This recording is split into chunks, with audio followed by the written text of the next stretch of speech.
श्री स्वामी समर्थ. जय जय स्वामी समर्थ. अवधूत चिंतन श्री गुरुदेव दत्त. नमस्कार मंडळी, कसे आहात तुम्ही सर्व?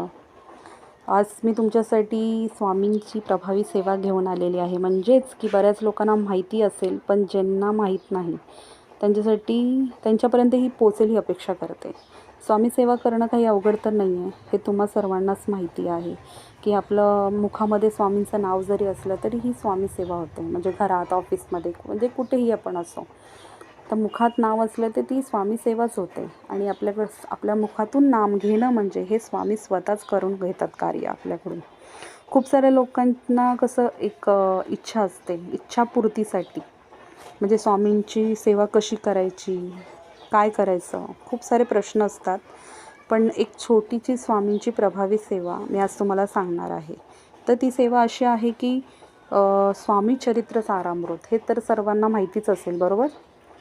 खूप साऱ्या लोकांना माहिती आहे, पण ज्यांना माहीत नाही आहे त्यांनी ही सेवा नक्की करावी. स्वामी चरित्र सारामृतमध्ये आपल्याला शनिवारी संकल्प घ्यायचा आहे स्वामींचा. म्हणजे तुमचं काही इच्छा असेल, काय आहे, हातामध्ये 3 पळी पाणी हातात घेऊन अक्षदा, तांदूळ वगैरे असं घ्यायचं आणि गणपती बाप्पाचं नामस्मरण करून आणि स्वामींचं नामस्मरण करून, कुलदैवताचंच नामस्मरण करून पाण्यामधून ते तामपात्रात सोडायचं संकल्प करून. संकल्प घेताना ते पाणी हातात असताना तुम्हाला काय करायचं आहे की तुमची काही इच्छा असेल, काय असेल ती बोलायची आहे आणि तुम्ही कार्य करणार आहात जे ते तुम्ही स्वामींना सांगायचं आहे आणि ते तामणामध्ये पाणी सोडायचं आहे. तर हे करून झाल्यानंतर तुम्हाला 3 अध्याय स्वामींचे वाचायचे आहेत सारामृतचे. स्वामी सारामृत अध्याय हे 21 अध्यायाचं असतं. त्यातले तुम्हाला रोज 3 अध्याय वाचायचे आहेत. 3 अध्याय आणि 11 माळी स्वामी समर्थांचे जप करायचे आहेत. हे कार्य तुम्ही 7 दिवस तुम्हाला कुठलीही शंका मनामध्ये न आणता कार्य तुम्ही पूर्ण केलं तर तुमची काय इच्छा वगैरे असेल ते कार्य फलास जाणार आहे.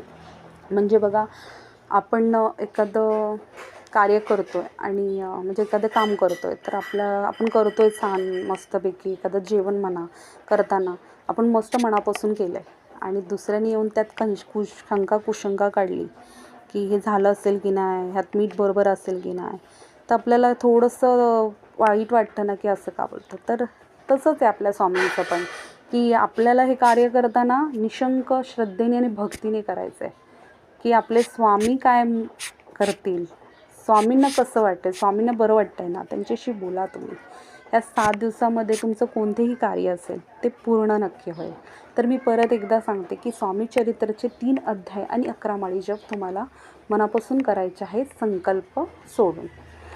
परत संकल्पाची समाप्ती शुक्रवारी होणार आहे. शुक्रवारी समाप्ती झाली की शनिवारी स्वामींसाठी नैवेद्य वगैरे त्यांना काय आवडतं किंवा तुमच्या ऐपतीप्रमाणे तुम्हाला काही नैवेद्य वगैरे करून स्वामींना अर्पण करायचा असेल तो करू शकता.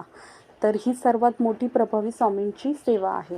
ही सेवा संकल्प करून सुद्धा करू शकता किंवा बिना संकल्पची पण तुम्ही करू शकता. म्हणजे बिना संकल्पची का म्हणते की काय काय लोकांना नसते इच्छा की स्वामींची सेवा करायची म्हणून एक म्हणतो ना आपण ना की मला असंच करायचं आहे, माझी भक्ती आहे म्हणून मला करायचं आहे. तर तुम्ही तसं रोज डेली 3 अध्याय कुठल्याही वाराला तुम्ही वाचू शकता. 11 माळी जप करू शकता. 11 माळी नाही जमले तर 1 माळ जरी केली तरी स्वामींना खूप आहे आपल्या.